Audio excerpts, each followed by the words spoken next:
ഒരിക്കൽ കൂടി ഏറെ സ്നേഹത്തോടെ നമ്മുടെ എല്ലാ പ്രതിനിധികളെയും ഈ ഹാളിനകത്തേക്ക് കടന്നിരിക്കുവാനായിട്ട് അഭ്യർത്ഥിക്കുകയാണ്. നമ്മുടെ ഉദ്ഘാടന സെഷൻ ഏതാനും നിമിഷങ്ങൾക്കുള്ളിൽ ഇവിടെ ആരംഭിക്കുന്നതാണ്. എത്രയും വേഗം തന്നെ എല്ലാവരും ഈ ഹാളിനകത്തേക്ക് കടന്നിരിക്കുവാനായിട്ട് അഭ്യർത്ഥിക്കുന്നു.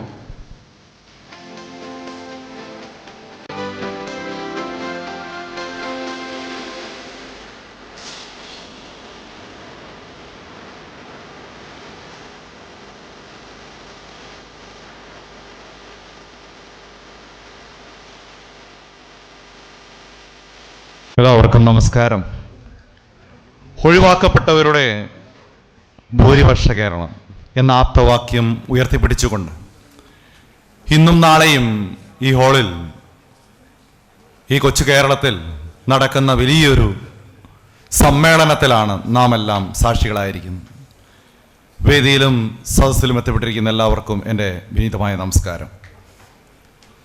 എല്ലാം പ്രിയങ്കരനായ retired justice B Kamal Pasha അവർകൾ, സണ്ണി പൈകട അവർകൾ, അതുപോലെ ഗുരുശ്രീ അവർകൾ, എൻ്റെ പ്രിയപ്പെട്ട വേദിയിലെ സദസ്സിൽ വരിക്കുന്ന എൻ്റെ ഏറ്റവും പ്രിയപ്പെട്ടവരെ,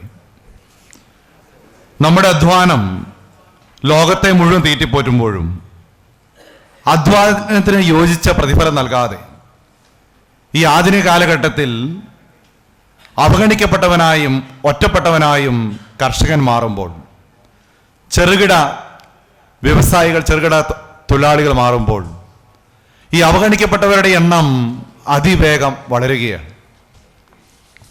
അവിടെ നാം എല്ലാവരും ഒരുമിച്ച് ചേർന്ന് ഈ വിഷയങ്ങളെക്കുറിച്ച് ആധികാരികമായി പഠിക്കുകയും ഈ ലോകത്തോട് തുറന്നു പറയുകയും ചെയ്യുമ്പോൾ, കൃത്യമായ ചോദ്യങ്ങളും കൃത്യമായ ഉത്തരങ്ങളും വെച്ചുകൊണ്ട് നമ്മൾ വാദിക്കുമ്പോൾ, ഇവിടെ ഭരിക്കുന്നവർക്കും നമ്മളെ കേൾക്കുന്നവർക്കും കണ്ണടയ്ക്കാനും ചെവിയടയ്ക്കാനും സാധിക്കില്ല.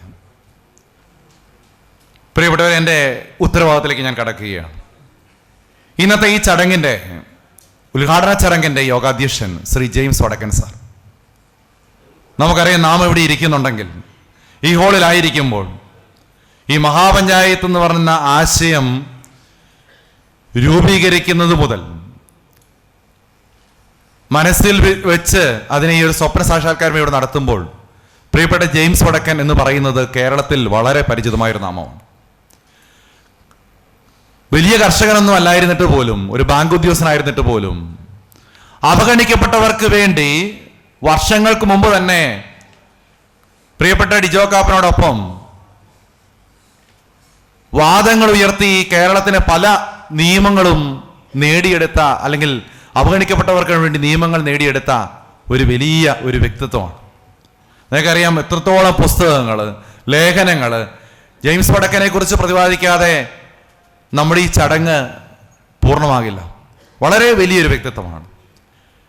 ഈ ചടങ്ങ് വളരെ ലഘൂകരിക്കേണ്ടതുകൊണ്ട് ജെയിംസ് സാറിനെ, ഞങ്ങളുടെ എല്ലാം പ്രിയപ്പെട്ട ജെയിംസ് സാറിനെ ഈ ചടങ്ങിൻ്റെ അധ്യക്ഷപദം അലങ്കരിച്ച് സംസാരിക്കുവാനായിട്ട് പ്രത്യേകം സ്വാഗതം ചെയ്യുന്നു. അതോടൊപ്പം നമുക്കെല്ലാം പരിചിതമായ നമ്മുടെ ഇന്നത്തെ ചടങ്ങിൻ്റെ, ഈയൊരു ചടങ്ങിൻ്റെ ഏറ്റവും വലിയൊരു മുഖം പ്രിയപ്പെട്ട കമാൽ പാഷ സാറാണ്. 1972 രൂപീകരിച്ച വനം വന്യജീവി നിയമങ്ങളാണ് നമ്മളെ ഇങ്ങനെ തുലാസിലിട്ടാട്ടുന്നത്. ഈ നിയമത്തിന് കാലോചിതമായ മാറ്റങ്ങൾ വരണമെന്നും, വന്യജീവി ആക്രമണത്തിൽപ്പെട്ട് കഴിയുമ്പോൾ അതിനനുസരിച്ച് അവർക്ക് നഷ്ടപരിഹാരങ്ങൾ നൽകണമെന്നും, ഈ മനുഷ്യൻ്റെ ജീവൻ്റെ വില ഈ സമൂഹത്തോട് വിളിച്ചോതിയ വലിയൊരു വ്യക്തിത്വമാണ്. 2017 ഒത്തിരി നിയമങ്ങൾ നമുക്കറിയാം, നമുക്ക് അനുകൂലമായ നിയമങ്ങൾ അദ്ദേഹം വിധി എഴുതി. ഇന്നും ഏതെങ്കിലും ഒരു പ്രത്യേക കർഷകരോ അല്ലെങ്കിൽ വന്യജീവിയോ മറ്റെന്തെങ്കിലും സമൂഹത്തിന് പ്രധാനപ്പെട്ട വിഷയങ്ങൾ വരുമ്പോൾ മാധ്യമങ്ങൾ ആദ്യം വിളിക്കുന്ന പ്രിയപ്പെട്ട കമാൽ പാഷ സാറിനെയാണ്. അതുകൊണ്ട് തന്നെ വലിയ പരിചയപ്പെടുത്തേണ്ട ഒരു വ്യക്തിത്വമല്ല, എങ്കിൽ നമുക്ക് നമ്മളെല്ലാം കൺമുമ്പിൽ നിൽക്കുന്ന ഒരു വ്യക്തിത്വമാണ് അദ്ദേഹം. ഈ നാടിനോടും നമ്മളെപ്പോലുള്ള കർഷകരോടും ഇവിടുത്തെ സാധാരണക്കാരനോടും അദ്ദേഹത്തിൻ്റെ നീതിപൂർവമായ വിധിയിലൂടെ നമുക്ക് നേടിത്തന്ന എല്ലാ സ്വാതന്ത്ര്യങ്ങൾക്കും ഒത്തിരി നന്ദി പറഞ്ഞുകൊണ്ട് ഈ ചടങ്ങിലേക്ക് ഏറ്റവും സ്നേഹപൂർവ്വം അദ്ദേഹത്തെ സ്വാഗതം ചെയ്യുകയാണ്. അതുപോലെ തന്നെ ഇന്ന് ഇവിടെ ഇരിക്കുന്ന രാവിലത്തെ സെഷൻ മുതൽ നമ്മോടൊപ്പം ആയിരിക്കുന്ന പ്രിയപ്പെട്ട സ്വാമി ഗുരുശ്രീ അവർ, നമുക്കറിയാം വലിയ പരിചയങ്ങൾ എല്ലാവർക്കും ഉണ്ടാകില്ല, പക്ഷെ അദ്ദേഹത്തിൻ്റെ മുഖം വളരെ പരിചിതമാണ്. നമുക്കറിയാം, നവചിന്തകളുടെ ഒരു ആചാര്യനാണ്.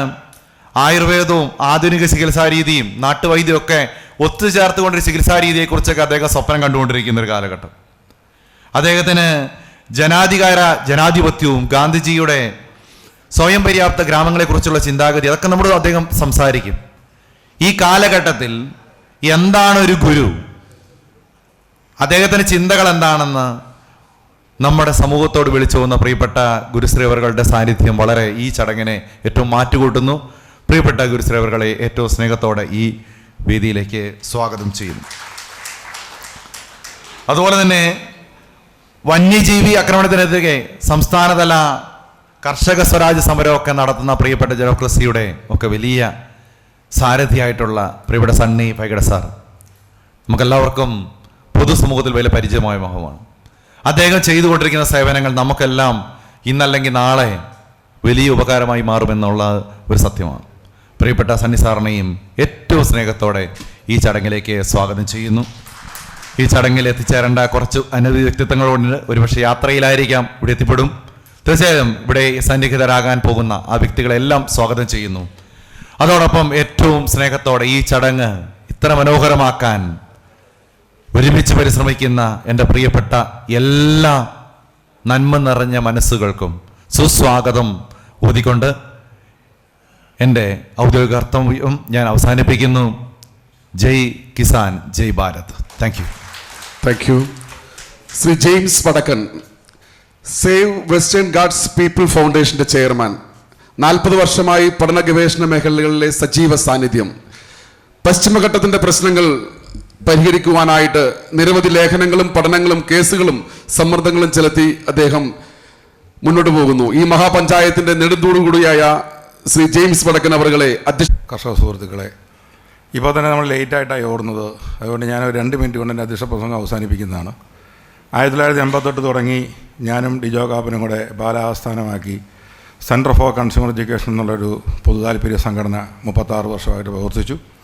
അതിൻ്റെ അവസാന ഘട്ടത്തിൽ കഴിഞ്ഞ 3 വർഷം കൊണ്ട് ഈ പാരിസ്ഥിതി വിഷയമായിട്ട് ബന്ധപ്പെട്ട് വളരെയേറെ ക്രൂരമായ ഇൻ്റർവെൻഷൻസ് കർഷക സമൂഹം നേരിടേണ്ടി വരുമ്പോൾ അവർ ബലഹീനരായിട്ട് നോക്കി നിൽക്കുമ്പോൾ ആ ഒരു സാഹചര്യത്തിലാണ് ഞങ്ങൾ save Western Ghats people foundation എന്നൊരു സ്വതന്ത്ര ട്രസ്റ്റ് രൂപീകരിച്ചത്. ഈ കഴിഞ്ഞ 36 വർഷത്തെ പൊതുപ്രവർത്തന പരിചയത്തിനിടയ്ക്ക് ഞങ്ങളുടെ പല അഭിഭാഷകരും ഉണ്ടായിരുന്നു.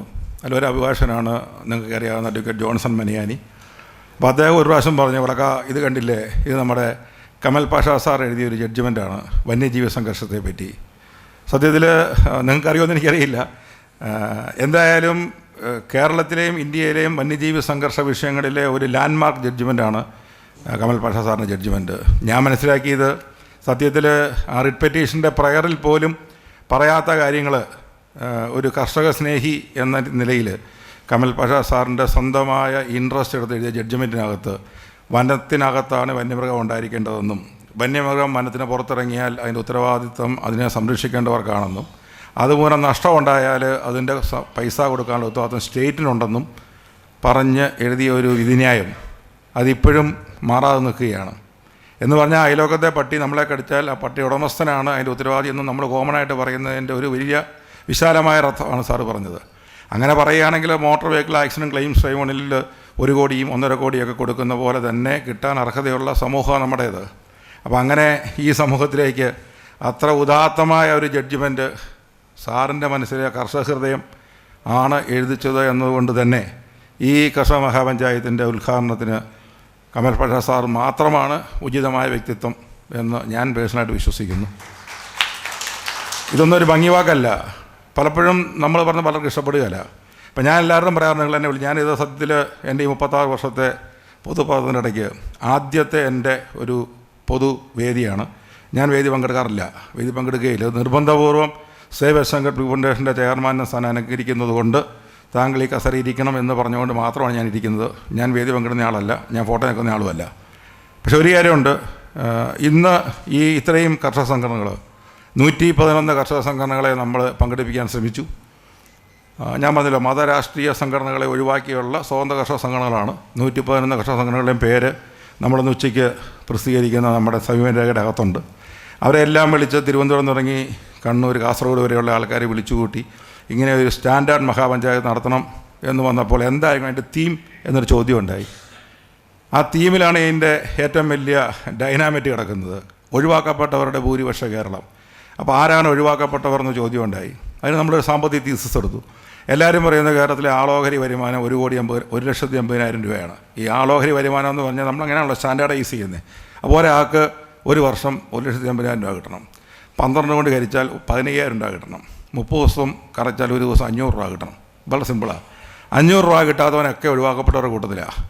500 രൂപയ്ക്ക് മുകളിൽ കിട്ടിയവനൊക്കെ അല്ലാത്ത കൂട്ടത്തിലും പെട്ടു. അപ്പോൾ നമ്മുടെ ചോദ്യം, നിങ്ങൾ പത്രത്തിൽ വായിക്കുമ്പോഴും സംസ്ഥാന കേന്ദ്രമന്ത്രിമാർ പറയുമ്പോഴും നിങ്ങൾക്ക് ഈ 500 രൂപ നിങ്ങളുടെ വീട്ടിൽ കിട്ടുന്നുണ്ടോ? ഉണ്ടെങ്കിൽ ഓക്കെ, കിട്ടുന്നില്ലെങ്കിൽ നിങ്ങൾ ഒഴിവാക്കപ്പെട്ടവരാണ്. അപ്പോൾ 232 രൂപ ദിവസ വരുമാനം കിട്ടുന്ന ആശാ വർക്കർമാരുടെ സമരം കേരളത്തെ പ്രകമ്പനം കൊള്ളിച്ചെങ്കിൽ ഒരു ഏക്കർ കൃഷിയുള്ള നെൽകർഷകൻ്റെ വരുമാനം വെറും 42 രൂപയാണ്. ഒരു റബ്ബർ കർഷകൻ്റെ വരുമാനം 92 രൂപയാണ്. നാളികേര കർഷകൻ ഇപ്പം അറിയാമല്ലോ, ഇച്ചിരി എണ്ണയ്ക്ക് വില കൂടി കൊണ്ട് 100 രൂപ കാണും. അപ്പോൾ പ്രതിദിനം 100 രൂപ കിട്ടുന്ന കർഷകൻ സമ്പന്നനും ഈ പറയുന്ന 232 രൂപ കിട്ടുന്ന ഒരാശാ വർക്കർ സമൂഹത്തിൽ ഏറ്റവും താഴെയാണെന്നുള്ള കൺസെപ്റ്റിനെ മാറ്റിമറിക്കാൻ വേണ്ടിയിട്ടാണ് നമ്മൾ ഈ പറയുന്ന ഒഴിവാക്കപ്പെട്ടവരുടെ ഭൂരിപക്ഷ കേരളം എന്നൊരു കൺസെപ്റ്റ് എടുത്തത്. ഇതിൽ പ്രവർത്തിക്കുന്ന സംഘാടകർക്കറിയാം, ഒഴിവാക്കപ്പെട്ടവരുടെ ഭൂരിപക്ഷ കേരളം എന്നുള്ള 4 പേജുള്ള ഒരു കൺസെപ്റ്റ് നോട്ട് കൊടുത്തപ്പോൾ ഇവിടുത്തെ പ്രധാനപ്പെട്ടതും അപ്രധാനപ്പെട്ടതുമായ ഒത്തിരി രാഷ്ട്രീയ പാർട്ടികളിൽ അത് വളരെയേറെ എന്നാ പറയുന്ന ഒരു ഷിവർ അല്ലെങ്കിൽ ഒരു സൃഷ്ടിച്ചു. എന്തുകൊണ്ടാണ്? അവർ ഇതുവരെ പറയാൻ മടിച്ച കാരണം നമ്മൾ പറഞ്ഞു, നമ്മൾ കൃത്യം കണക്ക് സഹിതമാണ് പറഞ്ഞിരിക്കുന്നത്. ഞാൻ നീട്ടുന്നില്ല. എന്തായാലും ഉച്ച കഴിഞ്ഞ് വി.ഡി. സതീശൻ സാർ പ്രതിപക്ഷ നേതാവ് വരുമ്പോൾ നമ്മൾ പ്രസിദ്ധീകരിക്കുന്ന സമീപൻ്റെ 268 പേജുണ്ട്, 40 അധ്യായങ്ങളുണ്ട്.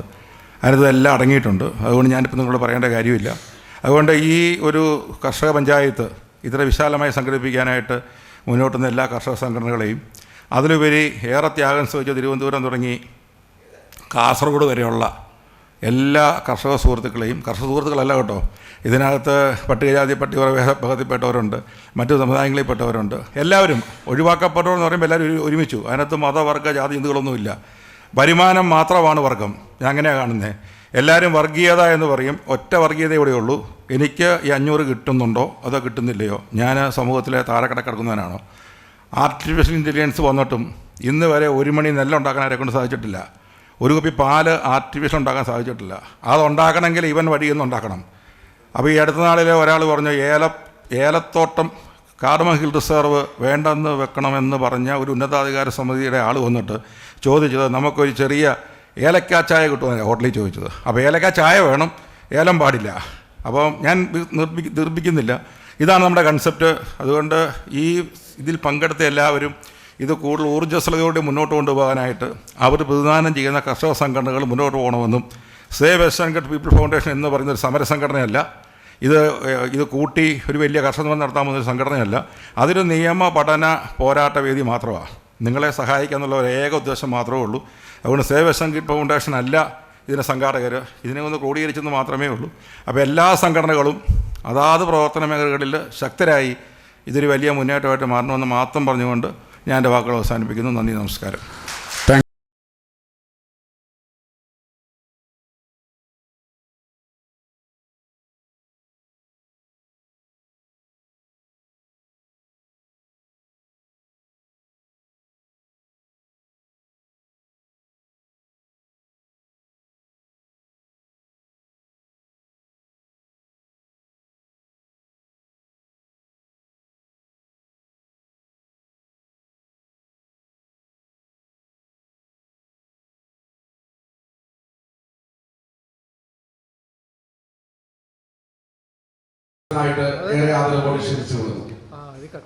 പ്പെട്ടവരെ, മാധ്യമപ്രവർത്തകരെ,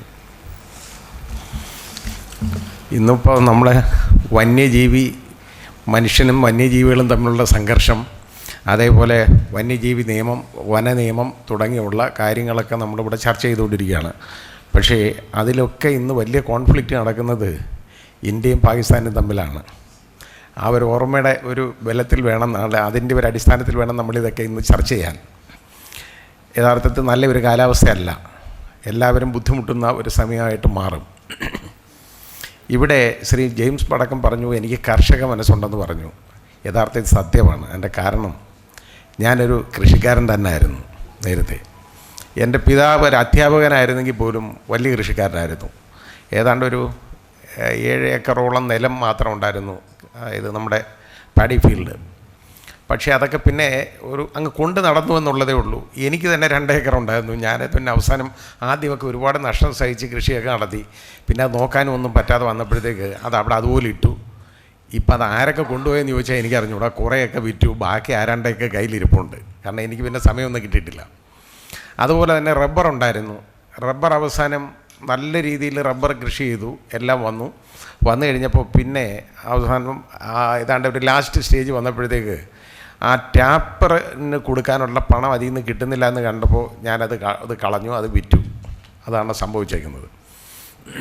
അതിൽ നിന്ന് അതുകൊണ്ട് എനിക്ക് ആദായമൊന്നും കിട്ടിയിട്ടില്ല. പക്ഷേ കൃഷി എനിക്ക് വളരെ ഇഷ്ടമാണ്. ഞാൻ ഈ കാള വീട്ടിലാണെന്നുണ്ടെങ്കിൽ എപ്പോഴും ഒരു 2 ജോഡി നല്ല കാളകളും അതുപോലെ 1 ജോഡിയെങ്കിലും പോത്തും എപ്പോഴും കാണും.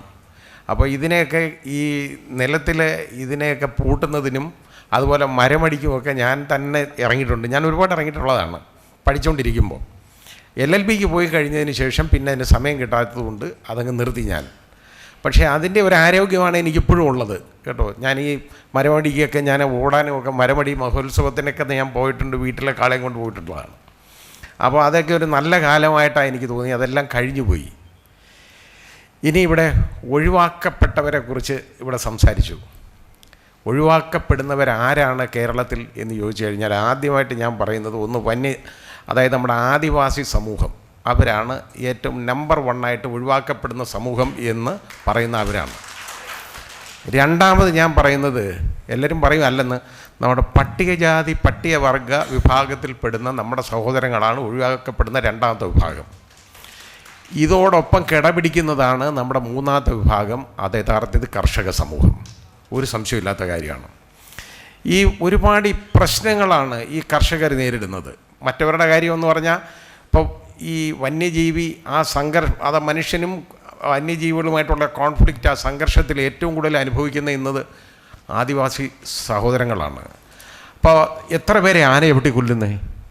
അത് ഈ അടുത്ത കാലം മുതലുള്ള യഥാർത്ഥ ഒരു സംഭവമല്ലേ നമ്മളത് കാണുന്നത്. പണ്ടിങ്ങനെ ഒരു കാര്യം സംഭവിക്കാറുണ്ടോ? അതിൻ്റെ കാരണം എന്താണെന്നറിയോ? ഈ മനുഷ്യരിടയിലുള്ള ഭിന്നത പോലെ തന്നെ വന്യജീവികളും വന്യമൃഗങ്ങളും ആദിവാസി സഹോദരങ്ങളും തമ്മിലുള്ള ആ വ്യത്യാസം വന്നു തുടങ്ങി. അത് മൃഗങ്ങൾ തിരിച്ചറിയുന്നു എന്നുള്ളതാണ്, അതാണ് പ്രശ്നം. അത് വന്നു തുടങ്ങി. അതിൻ്റെ കാരണം എന്താണെന്നുള്ളതിനെക്കുറിച്ച് പിന്നെ നമ്മൾ ചിന്തിച്ചാലേ പറ്റൂ. എൻ്റെ സുഹൃത്ത് ഇപ്പോൾ എൻ്റെ കൂടെ യാത്ര ചെയ്ത് വന്ന ശ്രീ ഗഫൂർ, അദ്ദേഹം വയനാട്ടിൽ നിന്ന് വന്ന ആളാണ്. അദ്ദേഹം ഒരു കൃഷിക്കാരനാണ്. എൻ്റെ അടുത്ത് പറഞ്ഞു ഒരു കാര്യം പറഞ്ഞത് ഞാൻ ഇപ്പോഴും ഓർക്കുന്നു. അതെൻ്റെ ഒരു പുതിയ അറിവാണ് കേട്ടോ. അതായത് ഇപ്പം ഞങ്ങളുടെ നാട്ടിൽ, ഇപ്പം ഞാൻ ജനിച്ചു വളർന്ന സ്ഥലത്ത് അതിനോട് അടുത്തെങ്ങും ഫോറസ്റ്റ് ഇല്ല. അവിടുന്ന് വനത്തിലേക്ക് പോകണമെന്നുണ്ടെങ്കിൽ ഒരു 40 കിലോമീറ്റർ പോയാലേ വനമുള്ളൂ. പക്ഷേ ഇന്ന് അവിടെ ഒരൊറ്റ മനുഷ്യർക്ക്, ഇപ്പം എനിക്കൊക്കെ ഒരുപാട് കൃഷി ഉണ്ടായിരുന്ന സ്ഥലത്തിനടുത്ത് താമസിക്കുന്ന ഒരാൾ പറഞ്ഞപ്പോഴാണ് ഞാനിത് അറിയുന്നത്. ഇപ്പം ഇല്ല സാറേ, ഇപ്പം മരച്ചീനി ഞങ്ങൾ കൃഷി ചെയ്യുന്നില്ല, പന്നി ഒന്നും തരുത്തില്ല. ഞാൻ ചോദിച്ചു ഏത് പന്നി? കാട്ടുപന്നികൾ അവിടെ ഉണ്ട് ഇപ്പോൾ. ഇതിനെ നമ്മളെങ്ങനെ വൈൽഡ് ലൈഫ് എന്ന് എങ്ങനെ പറയും? എൻ്റെ ഒരു ചിന്താഗതിയാണ് ഞാൻ പറഞ്ഞേ. വൈൽഡ് അനിമൽ എന്ന് പറഞ്ഞാൽ അത് വന്യജീവി ആയിരിക്കണം, വന്യമൃഗമായിരിക്കണം, അല്ലേ? വൈൽഡ് ലൈഫ് എന്ന് പറഞ്ഞാൽ അത് വനത്തിൽ ജീവിക്കുന്ന ജീവിയായിരിക്കണം. ഇത് നാട്ടിൽ ജീവിക്കാൻ വന്നു കഴിഞ്ഞാൽ അത് മനുഷ്യരെ പോലുള്ള ഒരു സാധനം തന്നെയല്ലേ? അല്ലേ നമ്മുടെ ഡൊമസ്റ്റിക് ആനിമൽസിനെ പോലെ, നമ്മളെ നായയെപ്പോലെ അല്ലെന്നുണ്ടെങ്കിൽ പശു, കാള, പോത്ത് ഇതിനെ പോലൊക്കെ ഉള്ള ഒരു ജീവിയല്ലേ എന്ന് വേണം കരുതാൻ. ഇതിനെ ഒരെണ്ണത്തിനെ കൊല്ലണമെങ്കിൽ എന്ത് ബന്ധപ്പാടാണ്? അത് കിടക്കണം പോയി. അത് നേരത്തെ അനുവാദം വാങ്ങിക്കണം. ഒരു പന്നി വരാൻ പോകുന്നു, അപ്പം ഞാനൊന്ന് വെടിവെച്ചോട്ടെ എന്നൊക്കെ വന്ന് ചോദിക്കണം. ഈ രീതിയിലിരിക്കുകയാണ് നമ്മുടെ കാര്യം. ഇതിനെ എങ്ങനെ നമ്മൾ വന്യജീവി എന്ന് വിളിക്കാൻ പറ്റും? ഇന്ന് ടൗണിലും നമ്മുടെ നഗര ഹൃദയങ്ങളിലുമെല്ലാം പുള്ളിപ്പുലി കേട്ടോ, നമ്മൾ കണ്ടിട്ടില്ലാത്ത കാര്യങ്ങളാണ്. പുള്ളിപ്പുലി, അതുപോലെ കടുവ തുടങ്ങിയ വന്യമൃഗങ്ങൾ ഇങ്ങനെ സ്വൈര വിഹാരം നടത്തുകയാണ്. ഓരോരുത്തരുടെ വീട്ടുമുറ്റത്തെ കൂടെയൊക്കെ സന്ദർശനം നടത്തുന്ന രാത്രി നമുക്ക് കാണാം. മാധ്യമങ്ങളിൽ നിന്നൊക്കെ നമ്മൾ കാണുന്നതല്ലേ. പുള്ളിപ്പുലിയും ഇത് കരടിയൊക്കെയാണ്. ഒന്ന് ആലോചിച്ച് നോക്കിക്കോളൂ. ഇതിനെ നമ്മളെങ്ങനെ വന്യജീവി എന്നുള്ള ഒരു സംരക്ഷണം കൊടുക്കും? അതിനെക്കുറിച്ച് ചിന്തിക്കേണ്ട സമയം അതിക്രമിച്ചിരിക്കുകയാണ്. കാരണം വൈൽഡ് ലൈഫിന് കൊടുക്കുന്ന പ്രൊട്ടക്ഷൻ ഈ നാട്ടിൽ ജീവിക്കുന്ന ഈ വന്യമൃഗങ്ങളെന്നുള്ള പേരുള്ള സാധനത്തിന് കൊടുക്കാൻ പറ്റുമോ? പാടുണ്ടോ? ഇതിനെ ഒന്ന് തൊട്ടുപോയി അതിൻ്റെ ഒരു രോമം പോയി കഴിഞ്ഞാൽ അകത്ത് കിടക്കണം. അതാണ്ടേ ഇപ്പം വേടൻ എന്ന് പറയുന്ന ഒരാളൊരു പുലിപ്പല്ല് കഴുത്തായിട്ടെന്ന് പറഞ്ഞു ഒരുപാട് പേര് ഇട്ടുകൊണ്ട് നടക്കുന്നുണ്ട് ഈ സാധനം കേട്ടോ. ഈ ആനയുടെ വാല് വെച്ച് ഉള്ള മോതിരം ഉപയോഗിക്കുന്ന എത്ര ആളുകളുണ്ട്? ഇതൊക്കെ എന്നൊക്കെ പറഞ്ഞു കഴിഞ്ഞാൽ ഒരു മൃഗത്തിൻ്റെ ഒരു ഭാഗം ഉപയോഗിക്കുകയാണെന്ന് പറഞ്ഞാൽ, വൈൽഡ് അനിമലിൻ്റെ ഉപയോഗിക്കുകയാണെന്ന് പറഞ്ഞു കഴിഞ്ഞാൽ അത് വൈൽഡ് ലൈഫ് ആക്ട് അനുസരിച്ചുള്ള ഒരു ഒഫൻസാണ്. ഇതൊന്നുമല്ല തമാശ. ഒരു മരം നമ്മൾ ഒന്ന് മുറിക്കുന്നിരിക്കട്ടെ, ഒരാൾ വിചാരിച്ചാൽ ഈ വൈൽഡ് ലൈഫിൻ്റെ ആ ആക്ടിൻ്റെ ഏറ്റവും വലിയ കുഴപ്പമാണത്. അതിൻ്റെ ഒരു വൈൽഡ് ലൈഫിൻ്റെ ആവാസ വ്യവസ്ഥ നമ്മൾ തകർത്ത് കഴിഞ്ഞാൽ അത് ഒഫൻസാണ്. ഇപ്പോൾ പക്ഷികൾ കൂട് കൂട്ടുന്നു, ഒരു മരത്തിനകത്ത് മരം മുറിക്കുന്നു, പക്ഷികൾക്ക് കേസ് കൊടുക്കാൻ ഒക്കത്തില്ലല്ലോ. പക്ഷേ ഇവിടെ മൃഗസ്നേഹികളെന്ന് പറയുന്ന കുറേ ആളുകളുണ്ട് കേട്ടോ, വലിയ സ്നേഹമാണ് മൃഗത്തിൻ്റെ അടുത്ത്. ഇവർ കേസ് കൊടുത്തു കഴിഞ്ഞാൽ നമ്മൾ അനുഭവിക്കുക, അകത്ത് കിടന്നേ പറ്റൂ. കാരണം ഈ പക്ഷികളുടെ ആവാസ വ്യവസ്ഥ നമ്മൾ നശിപ്പിച്ചു. വേണ്ട, ഉറുമ്പ് കൂടുകൂട്ടി നിൽക്കട്ടെ, ഉറുമ്പ്, ഈ ഉറുമ്പ് പോലും വൈൽഡ് ലൈഫിനകത്ത് വിടും. വൈൽഡ് ലൈഫിൽ നിന്ന് ഒഴിവാക്കപ്പെട്ടേക്കുന്ന 4 സാധനങ്ങളേ ഉള്ളൂ. ഒന്ന് കോമൺ ക്രോ, അതായത് കാക്കായല്ല കേട്ടോ, കാക്ക. അതുപോലെ തന്നെ കോമൺ ക്രോ, പിന്നെ ഫ്രൂട്ട് ബാറ്റ്, അതായത് നമ്മളെ ഈ പഴം അടിച്ചെടുക്കുന്ന വവ്വാലുണ്ടല്ലോ ഇത്, അതേപോലുള്ള 4 വിഭാഗങ്ങൾ മാത്രമേ ഉള്ളൂ ഇതിൽ നിന്ന് ഒഴിവാക്കപ്പെട്ടേക്കുന്നത്. ഫ്രൂട്ട് ബാറ്റ്, അതുപോലെ മൈസ്, എലി, ഇതൊക്കെ അല്ലാതെ വേറെ ഒന്നും, ബാക്കിയെല്ലാം വൈൽഡ് ലൈഫാണ്. അതാ ഞാൻ പറഞ്ഞേ, ഉറുമ്പ് പോലും, ഉറുമ്പിനെ നമ്മൾ കത്തിച്ചെന്നിരിക്കട്ടെ, ഒരു നിവൃത്തിയില്ല, കാട്ടുറുമ്പെല്ലാം കൂടെ വന്ന് കയറി അതിനെ ഒന്ന് കത്തിക്കേണ്ടതായിട്ട് വന്ന് കത്തിച്ചു. ഇത് ആരെങ്കിലും റിപ്പോർട്ട് ചെയ്താൽ അകത്ത് കിടന്നേ വെക്കൂ. അത് ഈ വേടം പുലിപ്പല്ലിട്ടതുപോലെ തന്നെ ആവും നമ്മൾ സ്ഥിതി എന്ന് പറഞ്ഞ പോലെ ഉള്ളത് ഈ രീതിയിലേക്ക് പോയിക്കൊണ്ടിരിക്കുകയാണ്. അത് ഗഫൂർ പറഞ്ഞ കാര്യം എന്തെന്നറിയോ, എങ്ങനെ അതായത് ഈ പന്നികളിങ്ങനെ പെരുകാനുള്ള കാര്യം എങ്ങനെ ഉണ്ടായെന്നുള്ളത് അദ്ദേഹം പറഞ്ഞെന്ന് ഒരു പുതിയ അറിവാണ്, എനിക്ക് അറിഞ്ഞുകൂടാ. ഇപ്പോഴാണ് ഇനി അത് പഠിച്ച് മനസ്സിലാക്കണം. അതായത് ഇപ്പോൾ കുറുക്കന്മാർ അവിടെ ഇല്ല എന്ന് കേട്ടോ, സ്ഥലത്ത് കുറുക്കന്മാരില്ല. ഈ കുറുക്കന്മാരെന്ന് പറയുന്ന വലിയ ബുദ്ധിയുള്ള ഒരു ജീവിയാണ് കുറുക്കൻ. അപ്പോൾ ഈ പന്നി പ്രസവിക്കുമ്പോണ്ടല്ലോ ഇഷ്ടംമാതിരി ഉണ്ട്, ഒരു 10-20 കാണും. അപ്പോൾ കുറുക്കന്മാരിൽപ്പെട്ട ഒരെണ്ണം വന്നിട്ട് ഇതിനെ ഒന്ന് ആക്രമിക്കാൻ വരുമ്പോഴത്തേക്ക് തള്ളപ്പന്നി ഇതിനെ ഓടിക്കും കുറുക്കനെ. ആ തള്ളപ്പന്നിയെ കൊണ്ട് അതങ്ങ് പോവും. അപ്പോഴത്തേക്ക് ബാക്കി കുറുക്കന്മാർ കുഞ്ഞുങ്ങളെല്ലാം കടിച്ചെടുത്തുകൊണ്ടങ്ങ് പോവും. ഇങ്ങനെ ഇതിനെ ഒന്ന് ഒതുക്കി വെച്ചിരുന്നതാണ്. അതായത് ഇപ്പോൾ നമ്മുടെ ചേര പാമ്പിനെ പിടിക്കുന്ന, അല്ല നമ്മുടെ എലി പിടിക്കുന്നില്ല എന്ന് പറഞ്ഞാൽ അതേ സംഭവത്തിൽ ഇതിങ്ങനെ പോയിക്കൊണ്ടിരുന്നതാണ്. പക്ഷേ ഇന്നിപ്പോൾ ഈ വിഷമെല്ലാം കൂടെ തളിച്ച് ഈ കുറുക്കന്മാരൊന്നുമില്ല. അതാണ് പ്രശ്നം. അതിന് അത്രയും ബുദ്ധിമുട്ടാണ് ഈ വിഷം എന്ന് പറഞ്ഞാൽ. പ്രത്യേകിച്ച് ഫ്യൂരിഡാൻ മുതലായ സാധനങ്ങൾ തളിച്ചു കഴിഞ്ഞാൽ ഈ കുറുക്കൻ ആ പരിസരത്ത് വരത്തില്ല. അപ്പോൾ കുറുക്കനില്ലാതായപ്പോൾ ഉള്ള പ്രശ്നമാണ് ഈ പന്നികൾ പെരുകുന്നത്. ഇപ്പോൾ പന്നികൾ നാട്ടിലെല്ലാം പന്നികളാണ്. ഞാൻ പറഞ്ഞില്ലേ, വനമൊന്നും ഇല്ലാത്ത സ്ഥലം മുഴുവൻ പന്നികളാണ്. ഒരു കൃഷിയും ചെയ്യാൻ പറ്റുന്നില്ല, ആർക്കും ഒന്നും ഒക്കത്തില്ല. കാരണം അതായത് ഈ മരച്ചീനിയൊക്കെ അങ്ങോട്ട് നട്ട് കഴിഞ്ഞാൽ ഒരു ചെറിയ കിരിയിരിപ്പുള്ള പരുവം അങ്ങോട്ടാകുമ്പോഴത്തേക്ക് വന്നാൽ ഇതിനറിയാം. അതുവരെ അതണങ്ങത്തില്ല. വന്നിട്ട് അത് റെഡിയാക്കി മൊത്തം നശിപ്പിച്ച് പോവും. എന്ത് ചെയ്യാൻ പറ്റും? ഒരു കർഷകൻ എന്ന് പറയുന്ന ആൾ എന്ത് ദുരിതമാണെന്ന് ചോദിക്കോളൂ. ഇതിന് അതുപോലെ ആന ഇങ്ങോട്ടിറങ്ങും. ഈ വാഴയുണ്ടല്ലോ, വാഴ കുലയ്ക്കുന്നതിൻ്റെ തൊട്ട് മുമ്പുള്ള ഒരു പരുവുണ്ട്, ഇതിൻ്റെ കുടം വരാറാവുമ്പോൾ. അതുവരെ ആനയൊന്നും ചെയ്തില്ല. അതിനിത് വളരെ ടേസ്റ്റുള്ള സാധനം, അതിന് ബുദ്ധിയുണ്ട്, അതിനതറിയാം. ഈ സമയമാകുമ്പോൾ ഇങ്ങോട്ട് കയറിയിട്ട് അത് മുഴുവൻ ചാവട്ടി പറിച്ച് നശിപ്പിച്ച് എടുത്ത് തിന്ന് ബാക്കി കളഞ്ഞിട്ടങ്ങ് പോകും. ബാക്കിയുള്ളതെല്ലാം പിഴുതിട്ടിട്ട് പോകും. എന്തു ചെയ്യും ഒരു കർഷകൻ? എന്തുമാത്രം ബന്ധപ്പെട്ടാ ചെയ്തതെന്നറിയോ? ഇതിൻ്റെ കൂടെ ഈ വന്യജീവിയെ പോലെ പെരുമാറുന്ന മനുഷ്യരുണ്ട്.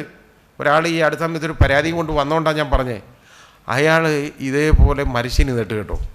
മരച്ചീനി നട്ടെന്ന് പറഞ്ഞാൽ അത് വളരെ കഷ്ടപ്പെട്ട് വെള്ളമൊക്കെ കോരി അയാൾ രാവിലെ മുതൽ ഈ വലിയ വേനൽക്കാലത്തെല്ലാം റെഡിയാക്കിയതാണ്.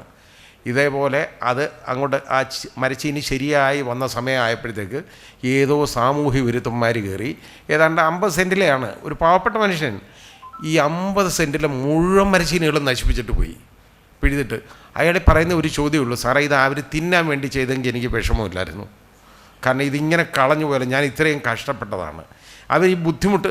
എന്നിട്ട് അയാൾ പറഞ്ഞു ഇതൊക്കെ ഒന്ന് പിടിച്ചിട്ട് അയാൾക്ക് വേണ്ടത് പോലീസിനെ കൊണ്ട് കേസടിപ്പിച്ചിട്ട് യുവന്മാരുടെ കയ്യിൽ നിന്ന് എനിക്ക് നഷ്ടപരിഹാരമൊന്നും വേണ്ട, പക്ഷേ യുവന്മാർ എൻ്റെ കൂടെ ചേർന്ന് ഈ പുരയിടത്തിലൊന്ന് കൃഷി ചെയ്യണം. അതിന് എൻ്റെ കൂടെ നിന്നാൽ മതി, കാരണം ഇവനിത് മനസ്സിലാക്കാൻ എന്ന് അയാൾ കരഞ്ഞുകൊണ്ട് പറഞ്ഞതാണ് ഞാൻ ഈ പറഞ്ഞത്. ഇങ്ങനെയുള്ള ആളുകളുണ്ട്, എന്ത് ചെയ്യാൻ പറ്റും?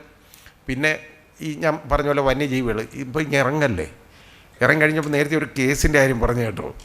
അത് എൻ്റെ മനസ്സിനെ വല്ലാതെ സ്വാധീനിച്ച ഒരു മാറ്ററായിരുന്നു. ഫാക്ട്സ് മുഴുവൻ എനിക്ക് ഓർമ്മയില്ല, എന്നാലും ഒരു കർഷകൻ അയാൾ റബ്ബർ കൃഷി ചെയ്തതാണ്. വനത്തിന് തൊട്ടടുത്താണ് അയാളുടേത് വസ്തു. അത് അയാളുടെ സ്വന്തം വസ്തുവാണ്, പതിവ് വസ്തുവാണ്, വനവുമായിട്ട് യാതൊരു കാര്യമുള്ളതല്ല, ബന്ധമുള്ളതല്ല. അയാൾ അതിനകത്ത് ഏതാണ്ട് 2 ഏക്കറിനകത്ത് റബ്ബർ കൃഷി ചെയ്തു. RRI 105 നല്ല മരം വാങ്ങിച്ച്, നല്ല തൈ വാങ്ങിച്ച് വെച്ചതാണ്. വളമൊക്കെ ചെയ്ത് നല്ല തഴച്ച് റെഡിയായി വന്നു. അയാൾ ഇങ്ങനെ ആഹ്ലാദിച്ചിരുന്നു, കാരണം 6ാമത്തെ വർഷം ഇത് ടാപ്പ് ചെയ്യാം. 5 വർഷമായി കേട്ടോ. അയാൾ നോക്കുമ്പോൾ ചെന്ന് കാണുമ്പോൾ എന്താണെന്നറിയോ, ആന ഇറങ്ങി വന്നിട്ട്, ആനയ്ക്ക് തിന്നാനൊന്നും ഇല്ലായിരിക്കും, അതുകൊണ്ടായിരിക്കാം, ഇതിൻ്റെ തോല് മുഴുവൻ, അതായത് ഇതിൻ്റെ തടി മാത്രമേ ഉള്ളൂ, അതിൻ്റെ തോല് മുഴുവൻ ആ മരങ്ങളുടെ എല്ലാം മുഴുവൻ കുത്തിപ്പൊളിച്ച് നശിപ്പിച്ച് കളഞ്ഞു. ഒന്നും ചെയ്യാക്കത്തില്ല. ഇയാൾ പരാതിയും കൊടുത്തുകൊണ്ട് നടന്നു. അപ്പം പറയുന്നത് എന്താണെന്നറിയോ, മരം അവിടെ നിൽപ്പുണ്ടല്ലോ ഒന്ന് കേട്ടോ. അപ്പോൾ ഇത് പറഞ്ഞ ആളെന്നെ ഞാൻ വിളിച്ചിട്ട് ഞാൻ ചോദിച്ചു, മരം നിങ്ങൾ കൊണ്ടുപോയി തിന്ന്, ഇയാൾക്ക് കാശ് കൊടുക്കുക, അതാ വേണ്ടെന്ന് ഞാൻ പറഞ്ഞു. കാരണം ഇതിൻ്റെ തോല് പോയി കഴിഞ്ഞാൽ, റബ്ബർ മരത്തിൻ്റെ തൊലി പോയി കഴിഞ്ഞാൽ എന്തെങ്കിലും ചെയ്യാൻ പറ്റുമോ? പിന്നെ റബ്ബർ മരം കൊണ്ട് എന്താ പ്രയോജനം? പെരുമ്പാവൂർക്കാർക്ക് ഉപയോഗപ്പെടും. അതിനും വണ്ണം ഉണ്ടെങ്കിൽ, ഇത്രയും വണ്ണം ഇല്ല ആ തടിക്ക്, അതുകൊണ്ട് അതും കിട്ടത്തില്ല, ഒന്നും കിട്ടത്തില്ല, വിറ്റാൽ അതുപോലെ നശിപ്പിച്ചിട്ട് പോവുകയാണ്. എന്ത് ചെയ്യാൻ പറ്റും? അപ്പോൾ അതിന് നല്ല നഷ്ടപരിഹാരം കൊടുക്കണം. അത് പറഞ്ഞപ്പോൾ ഗവൺമെൻറ്റൊക്കെ ശക്തിയുക്തം എതിർക്കല്ലേ നിന്ന്, ഇത് കൊടുക്കാൻ പാടില്ല എന്ന് പറഞ്ഞ്. അപ്പോൾ അത് ഒരു ജഡ്ജ്മെൻ്റ് എന്ന് പറഞ്ഞാൽ അത് മനുഷ്യത്വമായിരിക്കണമെന്നുള്ളത് കൊണ്ട് അതിന് മര്യാദയ്ക്ക് ആ നഷ്ടപരിഹാരം കൊടുത്ത് അയാളെ രക്ഷപ്പെടുത്താൻ പറഞ്ഞു വിട്ടു. അത് ഒരുപാട് ഇടത്തുനിന്ന് ആളുകളെ വിളിച്ചെന്നെ അതെടുത്ത് പറയാറുണ്ട്. ഞാനത് കേൾക്കുന്നതല്ലാതെ ഞാൻ എൻ്റെ ജഡ്ജ്മെൻറ്റിൻ്റെ മഹത്വം ഞാൻ പറയാറില്ല. പക്ഷേ ഇങ്ങനെ നമ്മൾ ചിന്തിക്കണം എപ്പോഴും. കാരണം ഇതുപോലൊരു വീക്കർ സെക്ഷൻ ഉണ്ടെന്നുണ്ടെങ്കിൽ നമ്മുടെ നീതിപീഠങ്ങൾ ചെയ്യേണ്ടതെന്നറിയാമോ, എപ്പോഴും വീക്കർ സെക്ഷനോടൊരു അനുഭവം കാണണം. ഒരു നിയമം നമ്മൾ വ്യാഖ്യാനിക്കുമ്പോൾ വീക്കർ സെക്ഷനും അതുപോലെ തന്നെ പണമുള്ളവരും ഉണ്ടെന്നുണ്ടെങ്കിൽ നമ്മുടെ ചായ്വ് എപ്പോഴും നീതിപീഠത്തിൻ്റെ ചായ്വ് വീക്കർ സെക്ഷനോടായിരിക്കണം.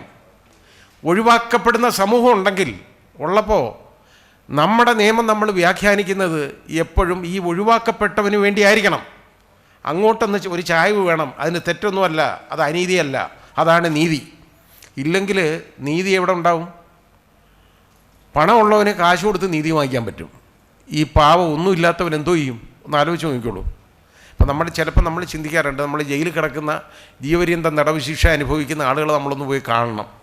ഞാൻ സ്ഥിരമായിട്ട് ഈ ജയിലുകളിൽ പണ്ട് പൊയ്ക്കൊണ്ടിരുന്നത് കൊണ്ട് എനിക്കിതറിയാം. അവിടെ കിടക്കുന്നതുണ്ടല്ലോ, ഒരു 95% പേര്, അതായത് ശിക്ഷ അനുഭവിക്കുന്നവരും ജീവപര്യന്തം തടവ് അനുഭവിക്കുന്നവരും, അവന് ഒന്നിൻ്റെ വിദ്യാഭ്യാസമൊന്നുമില്ല, അല്ലെങ്കിൽ സമൂഹത്തിൻ്റെ വളരെ താഴേക്കിടയിൽ നിന്ന് വരുന്നു, എന്ന് വെച്ചാൽ വീട്ടിലൊന്നുമില്ല. ഇങ്ങനെയുള്ളവരാണ്. 5% മാത്രമേ ഉള്ളൂ വീട്ടിൽ പണമുള്ളവനും കേട്ടോ വിദ്യാഭ്യാസമുള്ളവനും ഒക്കെ ആയിട്ടുള്ളവർ ജയിലിൽ കിടക്കുന്നത്. ബാക്കി മുഴുവൻ. അപ്പം നമ്മൾ എന്താ ഇത് നീതി എന്ന് നമുക്ക് പറയാൻ പറ്റുമോ? ഇവൻ എന്തുകൊണ്ട് കിടക്കുന്നു ജയിലിലെന്ന് ചോദിച്ചു കഴിഞ്ഞാൽ അവന് പണം കൊടുത്ത് നല്ലൊരു വക്കീലിനെ അപ്പോയിൻ്റ് ചെയ്യാൻ പറ്റുന്നില്ല. മനസ്സിലായോ? അവന് നീതിപീഠത്തിന് വിലയ്ക്ക് വാങ്ങിക്കാൻ പറ്റുന്നില്ല.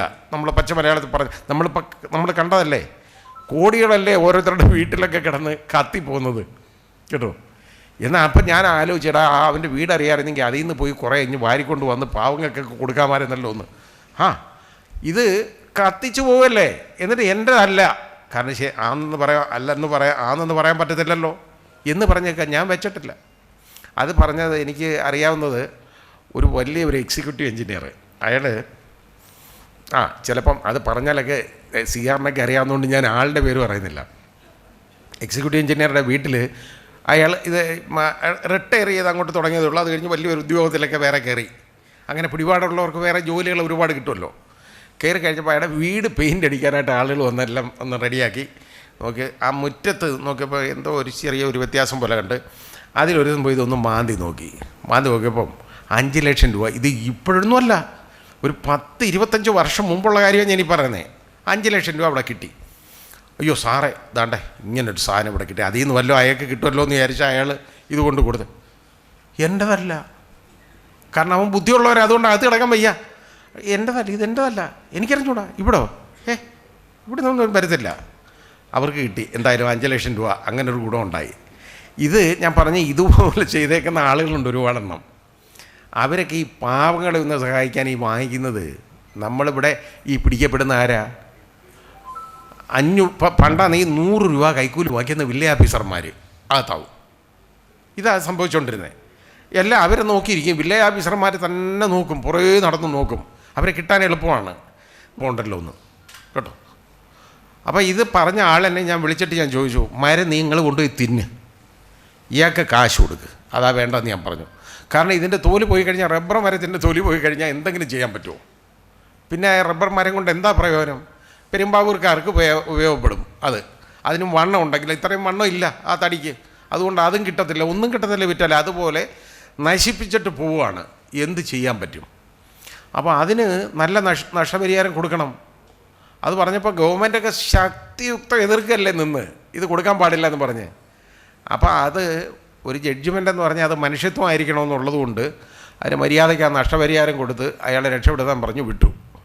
അത് ഒരുപാട് ഇടത്തുനിന്ന് ആളുകളെ വിളിച്ചെന്നെ അതെടുത്ത് പറയാറുണ്ട്. ഞാനത് കേൾക്കുന്നതല്ലാതെ ഞാൻ എൻ്റെ ജഡ്ജ്മെൻറ്റിൻ്റെ മഹത്വം ഞാൻ പറയാറില്ല. പക്ഷേ ഇങ്ങനെ നമ്മൾ ചിന്തിക്കണം എപ്പോഴും. കാരണം ഇതുപോലൊരു വീക്കർ സെക്ഷൻ ഉണ്ടെന്നുണ്ടെങ്കിൽ നമ്മുടെ നീതിപീഠങ്ങൾ ചെയ്യേണ്ടതെന്നറിയാമോ? എപ്പോഴും വീക്കർ സെക്ഷനോടൊരു അനുഭവം കാണണം.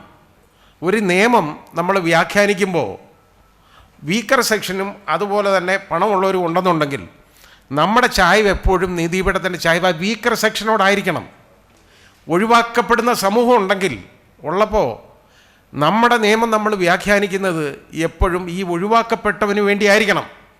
അങ്ങോട്ടൊന്ന് ഒരു ചായ്വ് വേണം. അതിന് തെറ്റൊന്നുമല്ല, അത് അനീതിയല്ല, അതാണ് നീതി. ഇല്ലെങ്കിൽ നീതി എവിടെ ഉണ്ടാവും? പണമുള്ളവന് കാശ് കൊടുത്ത് നീതി വാങ്ങിക്കാൻ പറ്റും. ഈ പാവം ഒന്നുമില്ലാത്തവൻ എന്തോ ചെയ്യും? ഒന്ന് ആലോചിച്ച് നോക്കിക്കോളൂ. ഇപ്പം ചിലപ്പോൾ നമ്മൾ ചിന്തിക്കാറുണ്ട്, നമ്മൾ ജയിലിൽ കിടക്കുന്ന ജീവപര്യന്തം തടവ് ശിക്ഷ അനുഭവിക്കുന്ന ആളുകൾ നമ്മളൊന്ന് പോയി കാണണം. ഞാൻ സ്ഥിരമായിട്ട് ഈ ജയിലുകളിൽ പണ്ട് പൊയ്ക്കൊണ്ടിരുന്നത് കൊണ്ട് എനിക്കിതറിയാം. അവിടെ കിടക്കുന്നുണ്ടല്ലോ, ഒരു 95% പേര്, അതായത് ശിക്ഷ അനുഭവിക്കുന്നവരും ജീവപര്യന്തം തടവ് അനുഭവിക്കുന്നവരും, അവന് ഒന്നിൻ്റെ വിദ്യാഭ്യാസമൊന്നുമില്ല, അല്ലെങ്കിൽ സമൂഹത്തിൻ്റെ വളരെ താഴേക്കിടയിൽ നിന്ന് വരുന്നു. എന്ന് വെച്ചാൽ വീട്ടിലൊന്നുമില്ല. ഇങ്ങനെയുള്ളവരാണ്. 5% മാത്രമേ ഉള്ളൂ വീട്ടിൽ പണമുള്ളവനും കേട്ടോ വിദ്യാഭ്യാസമുള്ളവനും ഒക്കെ ആയിട്ടുള്ളവർ ജയിലിൽ കിടക്കുന്നത്. ബാക്കി മുഴുവൻ. അപ്പം നമ്മൾ എന്താ ഇത് നീതി എന്ന് നമുക്ക് പറയാൻ പറ്റുമോ? ഇവൻ എന്തുകൊണ്ട് കിടക്കുന്നു ജയിലിലെന്ന് ചോദിച്ചു കഴിഞ്ഞാൽ അവന് പണം കൊടുത്ത് നല്ലൊരു വക്കീലിനെ അപ്പോയിൻ്റ് ചെയ്യാൻ പറ്റുന്നില്ല. മനസ്സിലായോ? അവന് നീതിപീഠത്തിന് വിലയ്ക്ക് വാങ്ങിക്കാൻ പറ്റുന്നില്ല. നമ്മൾ പച്ച മലയാളത്തിൽ പറഞ്ഞ് നമ്മൾ കണ്ടതല്ലേ, കോടികളല്ലേ ഓരോരുത്തരുടെ വീട്ടിലൊക്കെ കിടന്ന് കത്തിപ്പോകുന്നത് കേട്ടോ. എന്നാൽ അപ്പം ഞാൻ ആലോചിച്ചടാ, അവൻ്റെ വീട് അറിയാമായിരുന്നെങ്കിൽ അതിൽ നിന്ന് പോയി കുറേ ഇഞ്ഞ് വാരിക്കൊണ്ട് വന്ന് പാവങ്ങൾക്കൊക്കെ കൊടുക്കാമായിരുന്നല്ലോ ഒന്ന്. ഇത് കത്തിച്ചു പോവല്ലേ, എന്നിട്ട് എൻ്റെതല്ല. കാരണം ആണെന്ന് പറയാം, അല്ലെന്ന് പറയാം, ആണെന്ന് പറയാൻ പറ്റത്തില്ലല്ലോ എന്ന് പറഞ്ഞേക്കാൻ ഞാൻ വെച്ചിട്ടില്ല. അത് പറഞ്ഞത് എനിക്ക് അറിയാവുന്നത് ഒരു വലിയൊരു എക്സിക്യൂട്ടീവ് എഞ്ചിനീയർ. അയാൾ ചിലപ്പം അത് പറഞ്ഞാലൊക്കെ സിആറിനൊക്കെ അറിയാവുന്നതുകൊണ്ട് ഞാൻ ആളുടെ പേര് പറയുന്നില്ല. എക്സിക്യൂട്ടീവ് എഞ്ചിനീയറുടെ വീട്ടിൽ അയാൾ ഇത് റിട്ടയർ ചെയ്ത് അങ്ങോട്ട് തുടങ്ങിയതേ ഉള്ളൂ. അത് കഴിഞ്ഞ് വലിയൊരു ഉദ്യോഗത്തിലൊക്കെ വേറെ കയറി. അങ്ങനെ പിടിപാടുള്ളവർക്ക് വേറെ ജോലികൾ ഒരുപാട് കിട്ടുമല്ലോ. കയറി കഴിഞ്ഞപ്പോൾ അയാളുടെ വീട് പെയിൻ്റ് അടിക്കാനായിട്ട് ആളുകൾ വന്നെല്ലാം ഒന്ന് റെഡിയാക്കി നോക്കി. ആ മുറ്റത്ത് നോക്കിയപ്പോൾ എന്തോ ഒരു ചെറിയ വ്യത്യാസം പോലെ കണ്ട് അതിലൊരു ദിവസം പോയി ഇതൊന്ന് മാന്തി നോക്കിയപ്പം 5 ലക്ഷം രൂപ. ഇത് ഇപ്പോഴൊന്നുമല്ല, ഒരു 10-25 വർഷം മുമ്പുള്ള കാര്യമാണ് ഞാനീ പറയുന്നത്. 5 ലക്ഷം രൂപ അവിടെ കിട്ടി. അയ്യോ സാറേ ഇതാണ്ടേ ഇങ്ങനൊരു സാധനം ഇവിടെ കിട്ടി, അതിൽ നിന്ന് വല്ലതും അയാൾക്ക് കിട്ടുമല്ലോ എന്ന് വിചാരിച്ച അയാൾ ഇത് കൊണ്ട് കൊടുത്ത്. എൻ്റെതല്ല, കാരണം അവൻ ബുദ്ധിയുള്ളവർ, അതുകൊണ്ട് അകത്ത് കിടക്കാൻ വയ്യ. എൻ്റെതല്ല, ഇതെൻ്റെതല്ല, എനിക്കറിഞ്ഞൂടാ. ഇവിടെ നിന്നൊന്നും വരത്തില്ല. അവർക്ക് കിട്ടി എന്തായാലും 5 ലക്ഷം രൂപ, അങ്ങനെ ഒരു ഗുണമുണ്ടായി. ഇത് ഞാൻ പറഞ്ഞ ഇതുപോലെ ചെയ്തേക്കുന്ന ആളുകളുണ്ട് ഒരുപാടെണ്ണം. അവരൊക്കെ ഈ പാവങ്ങളെ ഒന്ന് സഹായിക്കാൻ ഈ വാങ്ങിക്കുന്നത്. നമ്മളിവിടെ ഈ പിടിക്കപ്പെടുന്ന ആരാ? പണ്ടാണ് ഈ 100 രൂപ കൈക്കൂലി വാങ്ങിക്കുന്ന വില്ലേജ് ഓഫീസർമാർ അകത്താവും. ഇതാ സംഭവിച്ചുകൊണ്ടിരുന്നത്. എല്ലാം അവരെ നോക്കിയിരിക്കും. വില്ലേജ് ഓഫീസർമാർ തന്നെ നോക്കും, പുറകെ നടന്ന് നോക്കും. അവരെ കിട്ടാൻ എളുപ്പമാണ് ഏറ്റവും വലുത്.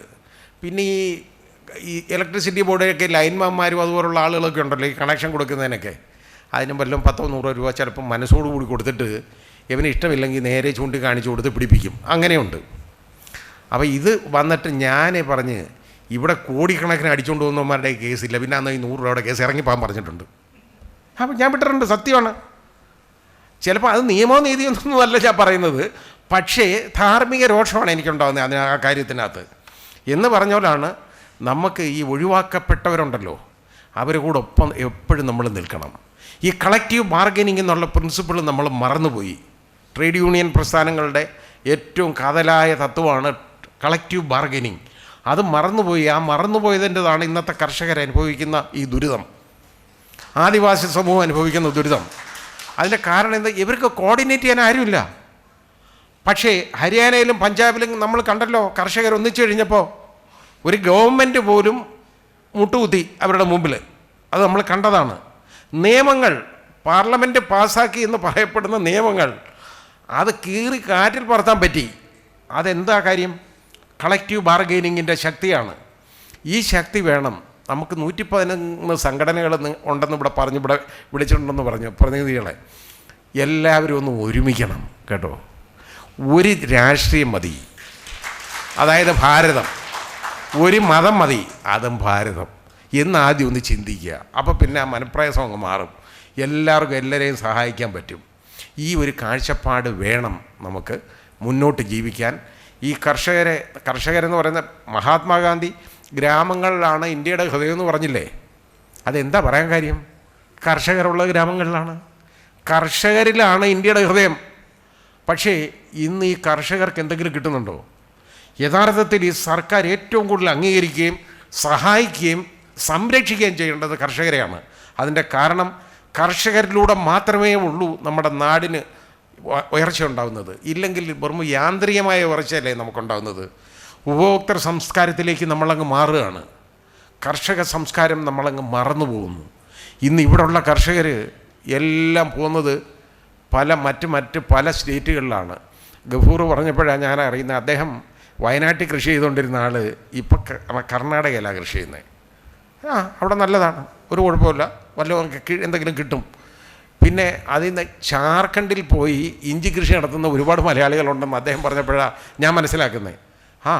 അവിടെ മാവോവാദികൾക്ക് മാത്രം കുറച്ച് എന്തെങ്കിലും അതിൽ നിന്ന് ഇത് കൊടുക്കണം, ശകലം നോക്കുകൂലി കൊടുക്കണം. അത് അവർക്ക് കൊടുക്കുന്ന നോക്കൂലി, അത് നമുക്ക് മനസ്സിലാവും. കാരണം അവന്മാരുടെ ഈ തോക്കുണ്ട്. ഈ ഒരു തോക്കുമില്ല അതിവിടെ നോക്കൂലി വാങ്ങിക്കുന്നവന്മാരുണ്ട് നമ്മുടെ നാട്ടിൽ.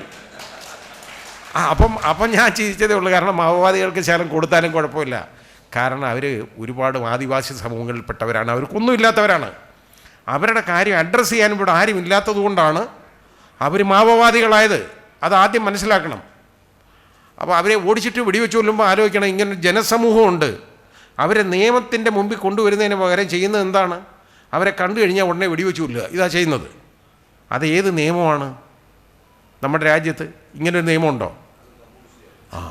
അതാ പറഞ്ഞ അത് നമ്മൾ രാഷ്ട്രീയം അങ്ങ് വിട്ടേക്ക് സോമൻ, അത് കളഞ്ഞേക്ക്, അത് വേണ്ട, അത് നമുക്ക് നോക്കണ്ട.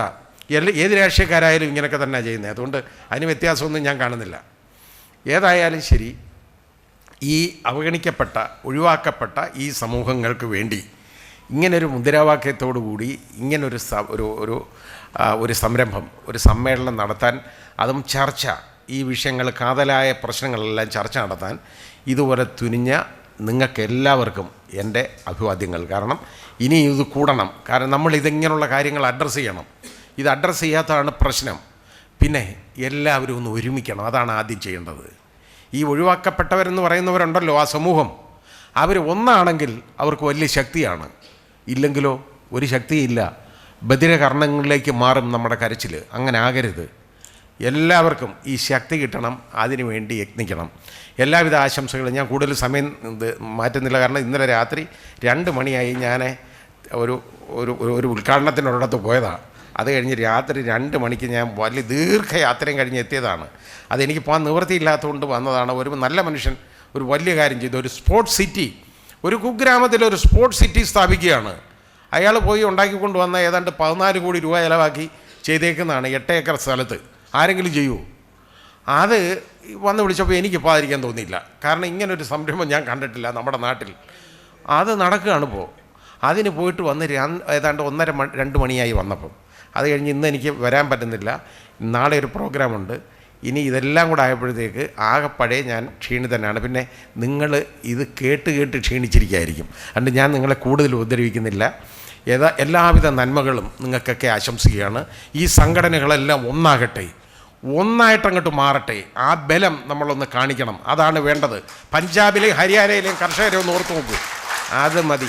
അങ്ങനെ ആയിരിക്കട്ടെ എന്ന് ആശംസിച്ചുകൊണ്ട് ഞാൻ ഈ സമ്മേളനം ഉദ്ഘാടനം ചെയ്ത് പ്രഖ്യാപിക്കുകയാണ്. എല്ലാവർക്കും നന്ദി, നമസ്കാരം. Jai Kisan, Jai Hind. Thank you sir.